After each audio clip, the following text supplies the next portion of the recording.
오늘 이 시간 우리에게 주시는 하나님의 말씀은 신약성경 요한복음 4장 46절에서 54절까지의 말씀입니다. 저와 한 절씩 교독하겠습니다.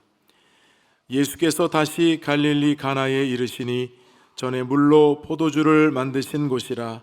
왕의 신하가 있어 그의 아들이 가버나움에서 병들었더니 그가 예수께서 유대로부터 갈릴리로 오셨다는 것을 듣고 가서 청하되 내려오셔서 내 아들의 병을 고쳐 주소서 하니 그가 거의 죽게 되었음이라.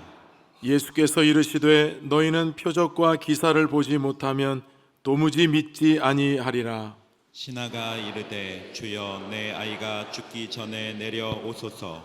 예수께서 이르시되 가라 내 아들이 살아 있다 하시니 그 사람이 예수께서 하신 말씀을 믿고 가더니 내려가는 길에 그 종들이 오다가 만나서 아이가 살아 있다 하거늘 그 낫기 시작한 때를 물은즉 어제 7시에 열기가 떨어졌나이다 하는지라.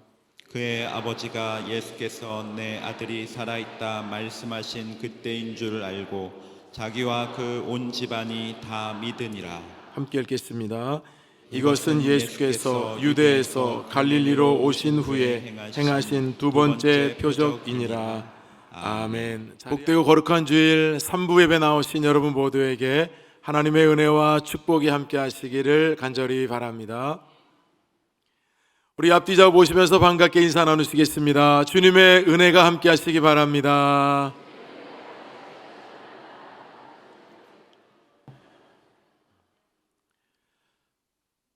(9월의) 첫날인 지난 월요일부터 전교인이 함께하는 치유와 회복을 위한 특별 새벽 기도회가 진행 중에 있는데요. 우리 많은 교우분들이 새벽을 깨워서 예배당에 올 수 있어서 먼저 주님께 감사드리고 또 열심히 참여한 우리 모든 교우들을 위로하고 축복합니다. 무더위도 한풀 꺾이면서 이제 새벽에 예배당에 나오기 참 좋은 때입니다. 그리고 여러분 지금이 기도해야 될 때입니다. 참여하는 분들께서 많은 기도의 응답이 있었다고 이렇게 참 고백하고 기뻐하시는 모습을 보는 것도 참 감사한 일이 아닐 수 없습니다.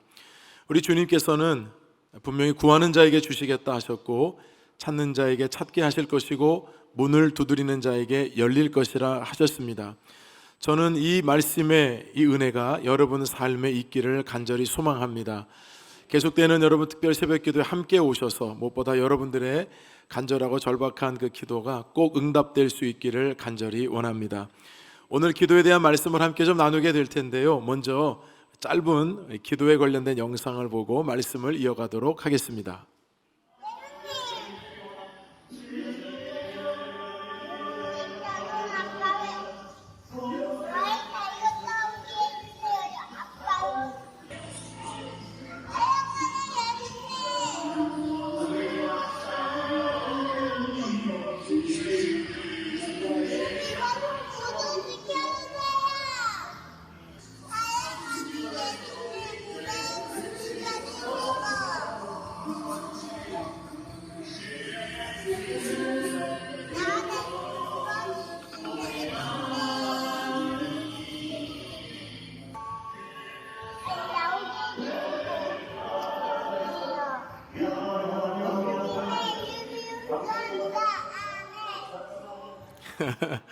예, 우리 교회입니다.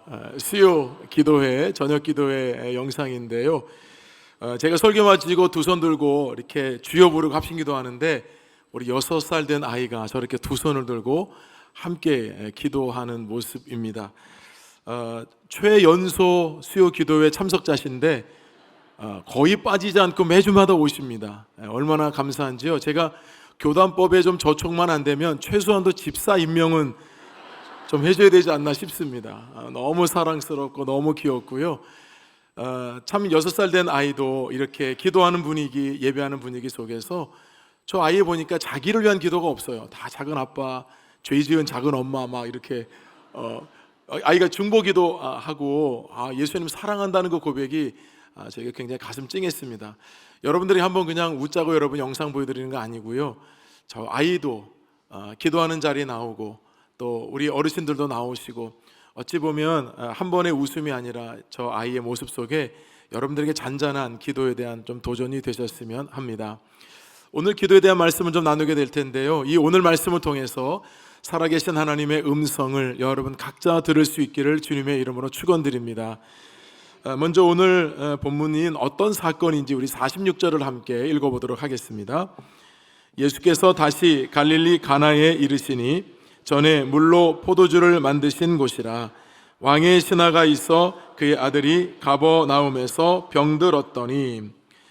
자, 먼저 여러분 오늘 본문을 좀 이해하시기 위해서는 예수님의 동선을 좀 체크해 볼 필요가 있겠습니다. 먼저 예수님께서 지금 갈릴리 가나라고 하는 곳에서 공생애 가운데 첫 번째 표적을 일으키셨는데요, 그 표적은 바로 물을 포도주로 바꾸신 것이었습니다. 예수님께서 이제 가나에서 어디로 가시냐면 예루살렘 성전으로 가시게 됩니다. 지도를 보시면 참 가까운 거리는 아니지만 예수님께서 예루살렘 성전으로 가신 이유는 유월절 절기를 지키기 위해서였습니다.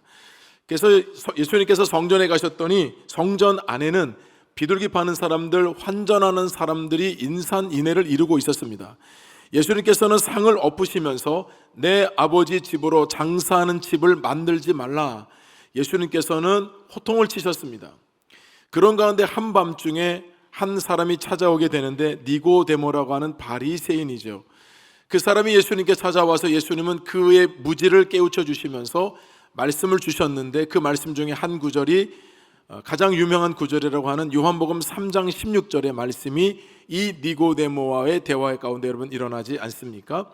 예수님께서 예루살렘 성전에서 절기를 마치신 이후에 갈릴리를 향해서 올라가시다가 이방 땅이었던 사마리아 수가라고 하는 지역에 가게 됩니다.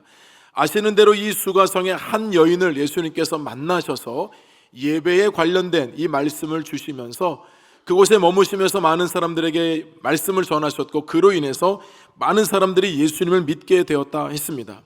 자, 예수님의 동선은 이제 수가성에서 위에 있는 가나라고 하는 곳으로 다시 두 번째 방문을 하시게 됩니다. 여러분, 예수님께서 두 번째로 가나에 가셨다는 것만으로도 메시지가 됩니다. 물을 포도주로 바꾸셨던 이 첫 번째 기적이 있었던 곳인데, 두 번째 방문하셨다는 것만으로도 예수님께서 어떤 또 기적과 놀라운 일을 행하실지를 우리로 하여금 기대하게 만들기 때문입니다. 반면에 여러분 마태복음 13장 말씀에 보면 나사렛에서 있었던 내용이 나오죠. 예수님이 어린 시절 자라셨던 동네는 나사렛이었습니다. 예수님께서 사역을 시작하면서 나사렛에 가셨는데, 오히려 나사렛에 있는 사람들은 어릴 때 예수님과 함께 지냈다는 그 편견 때문에 예수님의 능력을 믿지 않았습니다.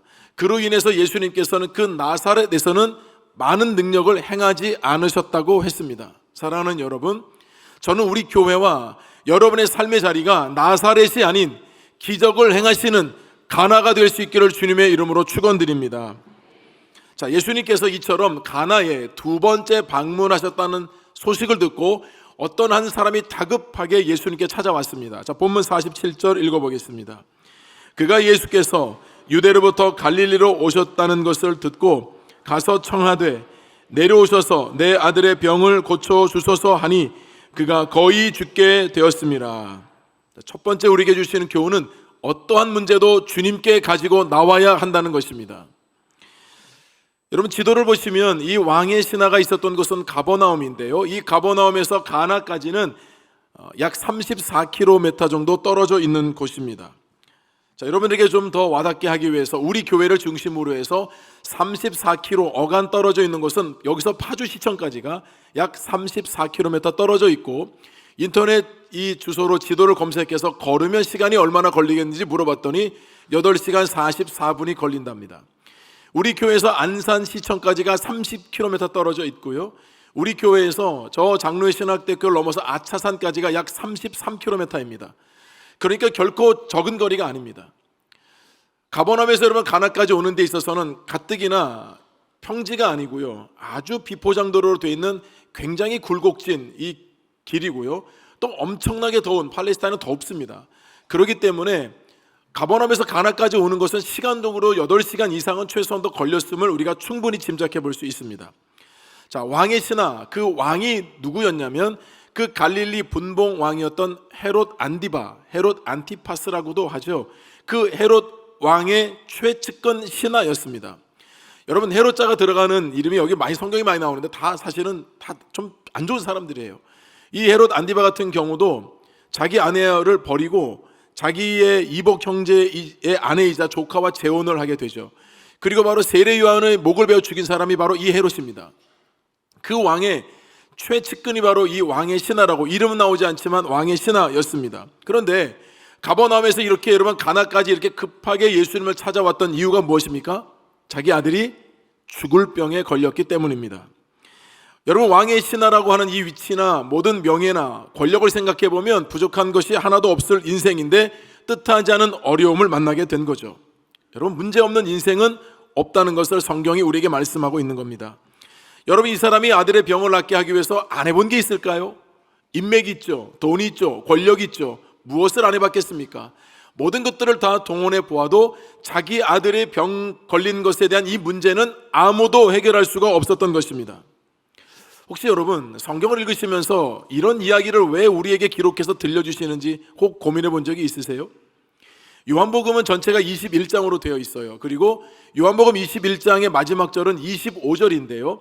그 말씀이 어떻게 기록이 되어 있냐면 예수님께서 행하신 일 이외에도 많다 했습니다. 즉 요한복음에 기록된 예수님의 기적 말고도 더 많은 기적들을 예수님이 기적을 베푸셨다는 것입니다. 그리고 말씀을 하시기를 만일 낱낱이 기록했다면 이 세상에 기록된 이 책을 두기에 부족할 것이다. 그만큼 예수님이 많은 이적과 기사를 행하셨습니다. 그런데 요한복음에는 가장 놀라운 기적인 예수님의 부활 사건 이외에 딱 7개만 나옵니다. 많은 기적들 중에서 7개만 마치 추려서 가장 중요한 우리에게 메시지를 주고자 하는 것만 이 복음서에 실었다는 뜻입니다. 자, 그러면 여러분 오늘 이 기적에도 놀라운 하나님의 메시지가 숨겨 있다는 것을 여러분 알 수가 있겠죠. 문제가 전혀 없어만 보이는 이 왕의 신하가 죽게 된 아들의 문제를 만나게 되었을 때 가장 먼저 그가 했던 것은 예수님에 대한 소문을 듣고 예수님을 찾아온 것이었습니다. 자, 여러분 이제부터 저와 여러분이 이 왕의 신하 아버지의 입장에 한번 되어서 가버나움에서 예수님이 계신다고 하는 이 가나에 여러분 간다고 생각을 해보십시오. 적어도 여러분 9시간 이상 가야 하는 이 먼 거리입니다. 산책하듯이 걸어갈 분 있겠습니까? 없죠. 다급한 마음으로 갔을 것입니다. 때로는 뛰다가 때로는 걷다가, 여러분 뜨거운 날씨이기 때문에 땀은 엄청나게 흘렸을 것입니다. 비포장이기 때문에 먼지는 온팡 다 뒤집었을 것입니다. 그러나 그의 눈빛에는 내 아들을 살리고 말겠다는 그 절박함, 간절함만 있었을 것입니다. 누가 보더라도 창피한 일이 아니었고 부끄러운 일이 아니었습니다. 그렇다면 우리에게 주시는 교훈이 무엇이겠습니까? 누구든지 간에 뜻하지 않은 문제는 다 질병의 문제만이 아니라 많은 다양한 문제를 만날 수 있다는 것입니다. 그러나 그때 그 해결할 수 없는 문제를 가지고 스스로 해결을 보려고 하지 말고, 사람들 자꾸 의지하지 말고, 돈과 권력 의지하지 말고 가장 먼저 그 문제를 가지고 주님께 나오라고 하는 교훈이 이 메시지에 담겨 있다는 것입니다. 만약에 여러분 왕의 신하가 자신이 해결하지 못한 문제를 만나지 않았다고 한다면 예수님께 나올 리가 없습니다. 그는 권력, 권세 모든 걸 가지고 있었고요. 그 나사렛에서 출신 30살 간 넘은 젊은 예수 그리스도를 이 최측근인 명예를 가지고 있는 사람이 여러분 갈 리가 없다는 뜻입니다. 그러나 여러분 문제를 만났을 때 또 한 가지, 내가 이 문제를 주님께 가지고 나간들 예수님이 문제를 풀어줄 수 있는가라는 의심이 많았다면 예수님께 안 갔겠죠. 이 문제를 해결해 줄 수 있는 분은 이제 아무도 없고 소문으로 듣자니 주님만큼은 고칠 수 있다라고 하는 마음의 확신을 가지고 지금 가버나움에서 가나까지 갔던 것입니다. 여러분 이렇게 다급한 마음으로 이 긴 시간을 왔던 이 왕의 신하는 예수님께 엎드려서 청했다 했습니다. 원문에 보면 간절히 간청했다라고 되어 있습니다. 이 말씀의 뜻은 거듭해서 끈질기게 요구했다는 뜻입니다. 여러분 지위와 생각, 체면 생각하면 이렇게 할 수가 없죠. 교만한 사람은 그래서 여러분 답이 없는 겁니다. 교만한 사람은 여러분 겉으로 다 할 수 있을 것 같이 말하지만 사실은 아무것도 할 수 없는 사람입니다. 왕의 신하는 지금 명예나 체면이 중요한 게 아니었습니다. 내가 주님을 만나는 데 있어서 이 체면과 이 명예와 여러분 이 모든 지위가 무슨 소용이 있겠습니까? 의외로 예수님을 만나는 데 있어서도요, 오늘날도 이 자존심이요, 이 체면이 예수님을 만나는 데 있어서 가로막는 경우가 많이 있습니다. 내가 자존심이 있지, 내가 체면이 있지, 내가 얼굴이 있지, 내가 지위가 있지. 여러분 이런 생각으로 생각하면 예수님 절대 못 만납니다. 그거 내려놓으셔야 되고요. 그걸 뛰어넘어야만 예수님을 만날 수 있습니다. 여러분, 이 왕의 신하가 자기 모든 것들을 자꾸 여러분 내세우기 시작했다고 한다면 절대 예수님 만나지 못합니다. 그리고 이런 부탁 못합니다. 지금 이 왕의 신하는 예수님 만나자마자 납작 엎드렸어요. 내려오셔서 죽어가는 내 아들의 병을 고쳐달라고 간청합니다. 매달립니다. 여러분, 전 이 장면에서요, 참 예수님 정말 대단하시고, 예수님 정말 너무 본받고 싶어요. 여러분, 왕의 신하가 지금 여기 왔을 때요, 마차 타고 내려온 거 아닙니다. 온통 먼지 뒤집어 쓰고 절박한 심정으로 여기 온 거거든요. 예수님 보고 여러분 모시고 가자는 건데 예수님 보고 걸어가자는 겁니다. 지금 9시간 이상을. 근데 여러분, 예수님께서 이 왕의 신하의 이 말을 여러분 경청해 주시거든요. 왕의 신하가 가지고 있었던 신앙과 믿음은 그다지 깊어 보이지도 않습니다. 왜냐하면 예수님께서는 얼마든지 말씀 한마디로도 고치실 수 있고, 그렇게 여러분 고쳐달라고 했던 사람도 있었잖아요. 근데 이 왕의 신하는 그 정도는 아니었던 것 같아요. 일단은 예수님을 모시고 가서 우리 아이를 안수해 주시든지 말씀으로 고쳐주시든지 이렇게 하면 병이 나을 것이라고 기대했던 거 아니겠습니까? 어찌하든 왕의 신하는 지금 절박한 마음으로 예수님께 이렇게 구하고 있는데요, 예수님께서 이 왕의 신하에게 메시지를 던지셨습니다. 자, 우리 48절 읽어보겠습니다. 예수께서 이르시되 너희는 표적과 기사를 보지 못하면 도무지 믿지 아니하리라. 자, 여러분, 이 말씀이 어떤 뉘앙스로 들려지세요? 예수님께서 고쳐주실 바에는, 자, 이런 절박한 내용을 아셨다고 한다면 말씀으로 고쳐주시든지, 아니면 다른 방법으로라도 예수님께서 얼마든지 하실 수 있는데, 지금 예수님 말씀이 뭐냐면 너희는 도무지 표적과 기사를 보여주지 않으면 믿지 않는구나. 여러분, 이런 뉘앙스로 들리지 않으세요? 저만 그렇게 들리는 건 아니죠? 예수님이 이런 뉘앙스예요. 이번에도 또 나에게 표적을 구하는 거냐? 내가 언제까지 너에게 표적만을 보여주랴? 왜 표적을 보여주지 않으면 너희는 믿지 않는 거냐? 여러분, 이런 뉘앙스가 아니겠습니까? 이런 뉘앙스예요. 여러분, 우리나라 말에 어깃장이라는 말이 있어요. 어깃장의 유래가 있더라고요. 옛날에는 집 바깥에 화장실, 옛날에는 변소라고 했습니다. 이 나무 문을 만들 때 제대로 가공되지 않은 잡목으로 만들었대요. 그러다 보니까 시간이 지나면 나무가 비틀어지는 경우가 있었다고 합니다. 그래서 이 나무가 비틀어지는 것을 방지하기 위해서 저렇게 대각선으로 나무를 덧붙인 것을 어깃장이라고 했습니다.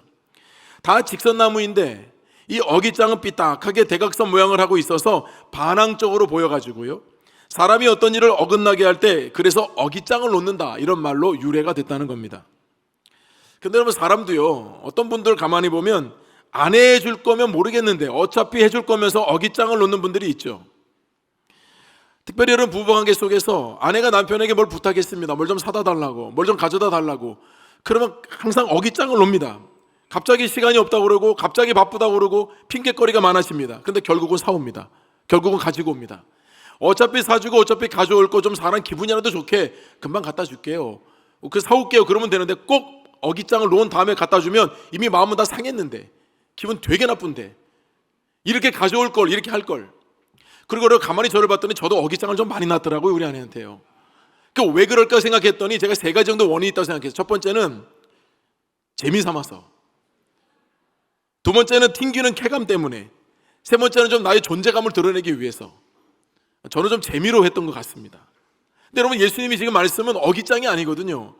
안 들어주실 건 아닌데 왜 굳이 예수님께서 너희들은 표적과 기사를 내가 행하지 않으면 믿지 않는다라고 하는 다소 이 사람에게 불편한 메시지를 전했는가 하는 겁니다. 제가 여러분, 예수님의 이 동선을 여러분에게 지도를 이렇게 그려가지고 여러분 한 이유가 있어요. 예수님께서 가나에서도, 예루살렘에서도, 그리고 사마리아 수가에서도 어느 한 사람도 예수님께 전폭적으로 예수님을 의지하고 예수님을 따르고 예수님의 말씀을 믿는 사람이 그다지 많지 않았다는 것입니다. 여러분, 사실 이 왕의 신하 입장에서 보면 오해했다면, 예수님의 말씀을 오해했다면 여러분 물러설 수 있는데, 이 왕의 신하가 물러서지 않았다는 게 중요합니다. 자, 표적과 기사를 구하는 그런 사람으로 여러분 취급을 받았다고 한다면 왕의 신하는 예수님께 이렇게 얘기할 수 있어요. 아니, 예수님, 제가 지금 처음 뵀지만 내가 언제 표적과 기사만 따라다녔습니까? 저 그런 사람 아닙니다. 저 그래서 요구한 거 아닙니다. 여러분 얼마든지 그렇게 얘기할 수 있습니다. 그런데 그런 대답이 없습니다. 그런 반문이 없습니다. 예수님의 말씀을 여러분 그가 어떻게 받아들였는지 여러분 심플하게 대답하거든요. 49절 함께 읽어보겠습니다. 신하가 이르되 주여 내 아이가 죽기 전에 내려오소서. 자, 두 번째 교훈은 구했다면 물러서지 않아야 한다는 것입니다. 자, 여러분 지금 왕의 신하가 주여라고 불렀습니다. 여러분 대단한 고백이 아닐 수 없죠. 주여라는 고백은 예수님은 하나님의 아들이십니다라는 고백이요, 예수님은 구주시라는 말씀이고 그 예수님을 내 삶의 주인으로 모셔드린다는 고백이 주여입니다. 예수님께서 가나에서 예루살렘에서도 사마리아 수가에서도 예수님을 주님이라고 부르는 사람이 없었습니다. 심지어는 종교 지도자들도 수많은 믿는 구약의 율법을 믿는 사람들도 예수님을 그 기다렸던 메시아로 고백하는 사람이 없었다는 겁니다. 그런데 가버나움에서 왔던 이 왕의 신하는 예수님을 주여라고 불렀습니다. 그러면서 내 아이가 죽기 전에 내려오소서. 주님께서는 물러서지 않고 구하고 있는 왕의 신하가 말하는 것을 들으셨습니다. 그리고 많은 사람들은 지금까지 예수님의 표적과 이사만을 구했는데 이 사람은 표적과 이사만을 구하는 사람이 아니라는 것을 예수님이 알았습니다. 그의 눈빛과 그의 진실한 태도와 그의 행동과 그의 모든 말이 표적과 이사만을 구하는 것이 아니라 예수님 자신을 구한다는 것을 아셨다는 뜻입니다.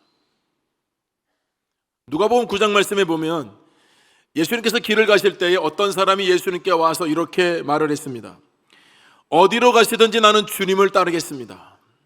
좋은 말이죠. 귀한 말씀이죠. 근데 예수님께서 그 말씀을 들으시고 이렇게 대답하셨어요. 여우도 굴이 있고 공중에 새도 집이 있는데 나는 머리 둘 곳이 없다. 그러자 어떤 사람이 이어서 이렇게 예수님께 말씀합니다. 내가 주를 따르겠지만 먼저 가족들과 함께 작별할 수 있는 시간을 주십시오. 자, 그때 예수님께서 있는 모든 사람들에게 하셨던 말씀이 있었습니다. 누가복음 9장 62절 함께 읽어보겠습니다. 예수께서 이르시되 손에 쟁기를 잡고 뒤를 돌아보는 자는 하나님의 나라에 합당하지 아니하니라 하시니라. 여러분 이 말씀 무슨 뜻입니까? 예수님을 따르기로 결정했다면, 작정했다면, 그렇게 했다면 모든 것은 다 주님께 맡기고 주님을 따라야 하는 것이 하나님의 나라를 이루는 것이고 예수님의 제자가 된다는 것입니다. 쟁기를 붙잡았는데 쟁기를 붙잡은 사람이 앞에 쟁기질을 해야지, 쟁기를 하겠다는 사람이 쟁기 잡고 여러분 뒤를 돌아보면서 이것도 해야 되고 저것도 해야 된다면 그건 쟁기를 잡은 사람이 아니라는 뜻입니다. 예수님을 따르겠다고 했다면 뒤에 모든 것들은 주님께 맡기고 예수님을 따라가는 것이, 그것이 예수님의 제자가 되는 길이지, 이것도 아니고 저것도 아니고 믿는 것도 아니고 안 믿는 것도 아니고 그런 태도는 예수님의 제자가 될 수 없다라고 하는 주님의 말씀이었던 것입니다. 왕의 신하는 물러서지 않았습니다. 예수님께서 표적과 이사만을 구하는 것으로 말씀하셨지만 아닙니다. 주님, 저는 주님을 믿습니다. 주여 내 아이가 죽기 전에 내려오셔야 합니다. 여러분 이런 고백을 했다는 것은 예수님 마음에 기뻐함을 주었다는 뜻입니다. 히브리서 11장 6절 말씀에 믿음이 없이는 하나님을 기쁘시게 하지 못하나니라고 말씀하셨어요. 자, 여러분 이 대답을 들은 예수님께서 다시 말씀하셨습니다. 50절 함께 읽어보겠습니다. 예수께서 이르시되 가라 내 아들이 살아있다 하시니 그 사람이 예수께서 하신 말씀을 믿고 가더니, 예수님 말씀하시기를 가라 내 아들이 살아있다 하셨습니다. 왕의 신하는 자신의 아들이 죽어가고 있는 상황에서 왔지만 주님께서는 죽어가고 있는 것이 아니라 죽음을 벗어나서 살아있다라고 선언하셨던 겁니다. 여러분 주님의 말씀은 시공간을 초월해서 능력으로 나타나는 줄로 믿습니다. 여러분 이 메시지를 들었잖아요. 가라고 하셨잖아요. 내 아들 살아있다 하셨잖아요. 그러면 여러분 지금 같으면 전화해가지고 우리 아들 살아났어? 좋아졌어? 나았어? 여러분 그렇게 확인할 수 있는데 그때는 확인할 길이 없습니다. 예수님의 말씀을 직접 들었지만 내가 눈으로 확인할 때까지는 또 여러분 8시간 이상을 가야 됩니다. 여러분과 제가 왕의 신하라고 한다면, 이 메시지를 들었다고 한다면 혹시 여러분 이렇게는 반응하지 않을까요? 가라 내 아들이 살아있다 주님 말씀하셨을 때 주님 진짜요? 진짜죠? 믿어도 되죠? 저만 그렇게 반응했을까요? 근데 이 왕의 신하는 이런 메시지가 없습니다. 그리고 말씀하시기를 예수께서 하신 말씀을 믿고 가더니, 주님의 말씀을 믿는 것이 진짜 믿음인 줄로 믿습니다. 세 번째 교훈은 기도의 응답은 주님과의 관계에 있다는 것입니다. 왕의 신하는 주님께서 네 아들이 살아있다는 말씀을 믿었습니다.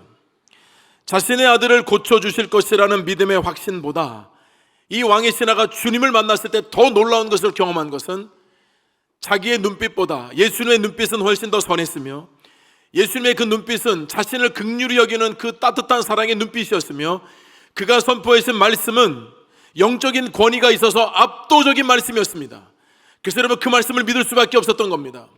자신은 예수님을 모시고 가버나움에 가려고 했지만 이제 모시고 가지 않아도 예수님께서 주신 말씀을 내가 붙들고 간다면 예수님 가시는 것과 같은 똑같은 역사가 나타나게 될 것을 믿었다는 뜻입니다. 여러분 이것이 믿음이에요.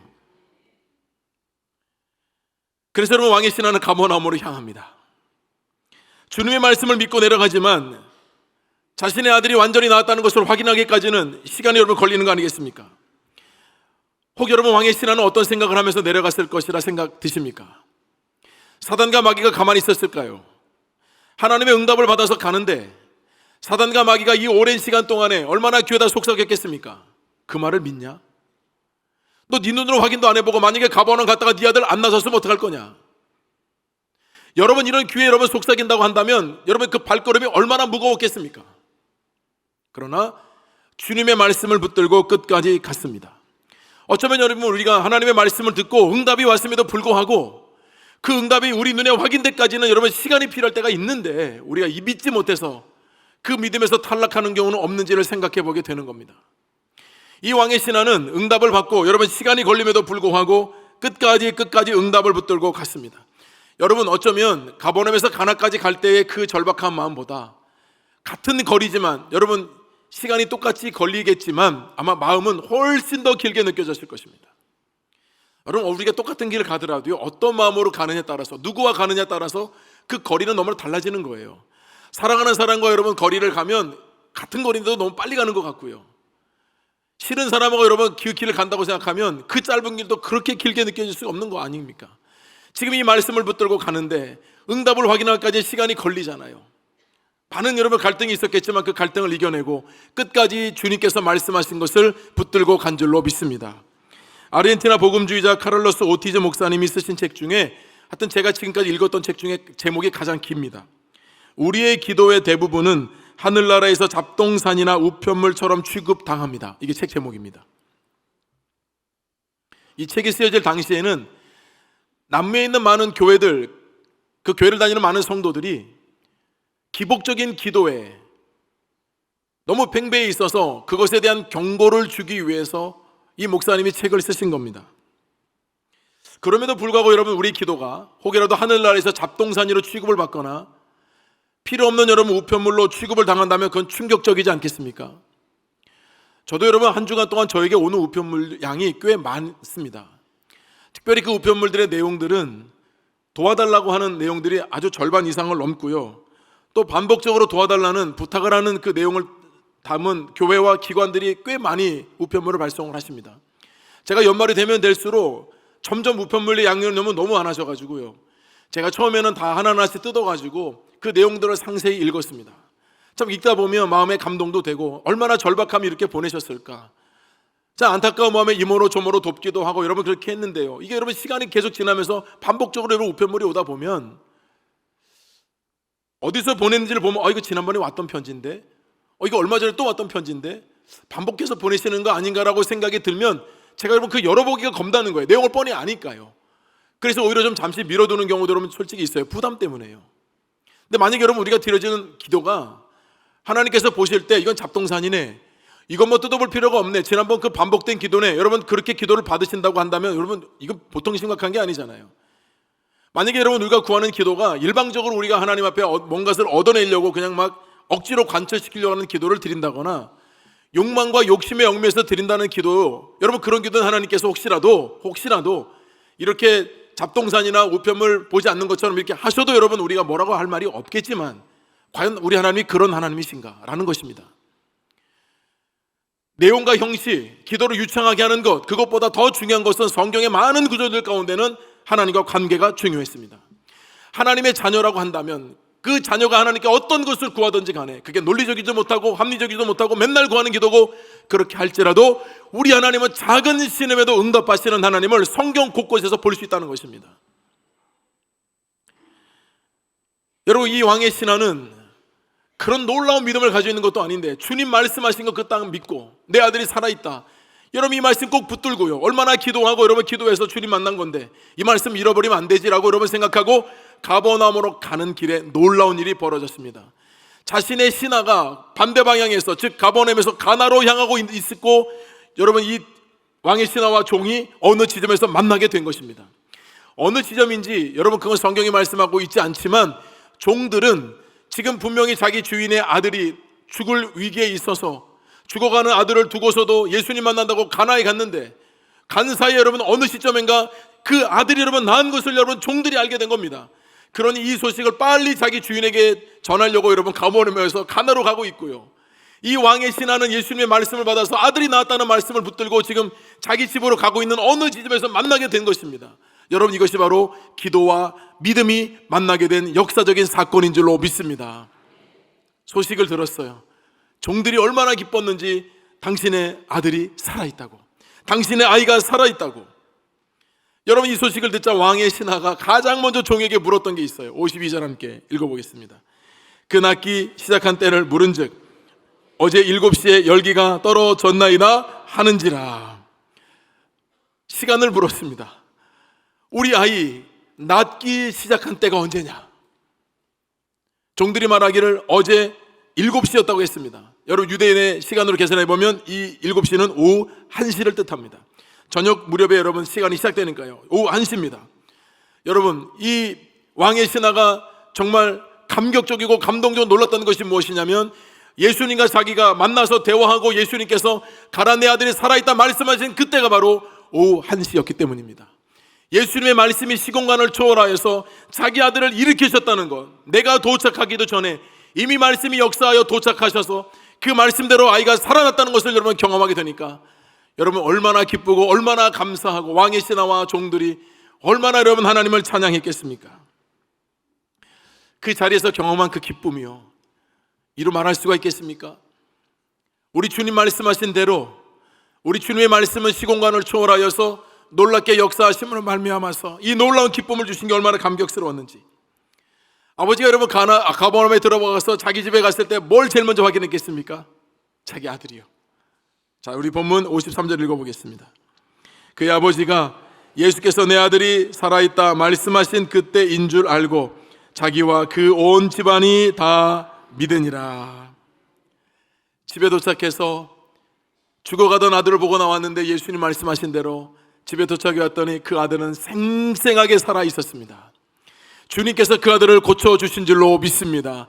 그래서 그 아버지는 그 아들과 그 가족들에게 예수님을 만났던 이야기, 예수님께서 하셨던 말씀, 그리고 너의 병을 치료한 분은 바로 그 예수님께서 내 아들이 살아있다는 그 말씀 오후 1시 하셨는데 너는 그때부터 열이 떨어지면서 네 병이 낫게 된 것이다. 그로 인해서 온 집안이 다 예수 그리스도를 영접하게 된 줄로 믿습니다. 주님의 응답으로 인해서 정말 한 가정이 완전히 초상집이 될 법한 이 가정이 잔치집으로 변화가 되었습니다. 슬픔과 어둠의 그늘 속에 있어서 너무나도 힘들고 어려운 시간을 보냈던 이 한 가정이 예수님으로 말미암아서 큰 기쁨을 회복하게 되었습니다. 절망 속에 있던 이 가정이 새 생명의 빛을 얻어서, 광명의 빛을 얻어서 이제 하나님의 자녀가 되는 권세를 얻게 되었다는 것입니다. 여러분, 기도를 멈춰서는 안 됩니다. 여러분들이 그동안에 많이 기도해 오셨던 제목들이 있으실 것이고 지금도 간절하고 절박하게 기도하는 제목들이 있으실 것입니다. 우리 때로 기도할 때마다 바로 응답이 되지 않는 것 같아서 포기하고 낙심하거나 내가 한 기도마저도 잊어버리고 또 기도를 해야 됨에도 불구하고 예배당에 나오지 못하고 그냥 정정긍긍하는 분들이 많이 있습니다. 여러분, 지금이야말로 기도를 회복해야 될 때입니다. 그리고 절대 여러분 기도를 포기하지 마시고 어떤 문제도 우리 주님 앞에 가지고 나가면 우리 주님께서 말씀으로 나에게 응답해 주시고 내가 그 말씀을 믿음으로 받는다고 한다면 당장에도 이루어질 것은 이루어지게 하시겠지만 이루어지기까지 시간이 필요하다고 한다면 그 시간도 나에게 주신 은혜임을 알고 주님께서 이루어지는 그날 여러분이 정말 주님의 응답으로 인하여서 기뻐하고 감사하고 찬송할 수 있기를 주님의 이름으로 축원합니다. 우리 시간 두 가지 기도 제목 가지고 같이 기도하겠습니다. 사랑하는 여러분, 먼저는 이 말씀을 여러분들이 붙드시고 기도하는 것을 쉬지 말고 포기하지 말고 멈추지 않도록 기도하는 시간을 갖겠습니다. 하나님, 제가 기도 시간을 많이 잊어버렸습니다. 다시 기도를 회복하겠습니다. 내가 어떤 절박한 문제만 있어서 주님 앞에 나오는 것이 아니고 내가 일상적으로 주님과 영적인 관계를 잘 맺기를 원합니다. 그래서 때로 어려운 문제가 만날 때 그때는 정말 주님 앞에 간절히 기도할 때 그 기도에 응답을 해 주십시오. 사실 여러분, 말씀하지 않으셔도 그렇지 많은 어려움들이 있습니다. 우리 교인들의 삶 속에서 크고 작은 어려운 문제들이 많이 있고요, 또 여러분 삶 속에 실제적으로 있으시잖아요. 우리 그 기도 제목 가지고 하나님, 이 기도하기 좋은 때에 정말 주님 앞에 인격적으로 기도하면서 하나님의 역사를 경험할 수 있게 해달라고 그러면 기도해 주시고요. 두 번째는 원로 목사님의 회복을 위해서 기도해 주십시오.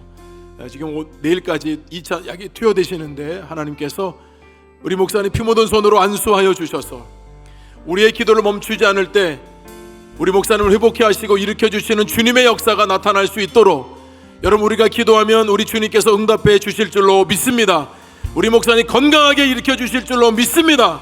우리 두 가지 기도 제목을 가지고 두 손을 높이 드시고 우리 주님의 이름을 한번 간절히 부르며 합심으로 기도하겠습니다. 주여, 할렐루야. 하나님 아버지, 간절히 아버지, 저희 영생 아버지 받아주시고 역사의 안에 감사를 드립니다. 우리 온전히 하시는 주님을 바라보게 주시옵소서. 우리 만나는 모든 자리에서 저희를 보존하게 하여 주시옵소서. 우리의 어려움을 우리 가로막을 때도 낙심하고 나오지는 자시고 끝까지 이렇게 매달리고 나누시는 시작하여 주시옵소서. 우리 눈에 보는 시간은 때로 더 나빠지는 것 같고 우리 잘못되는 역사가 쉽게 우리 함께 하시는 하나님, 우리 말씀하신 방식으로 올라갔다고 하나님을 보시고 우리 아니라 주시는 내가 약속을 주시옵소서. 기도가 있다가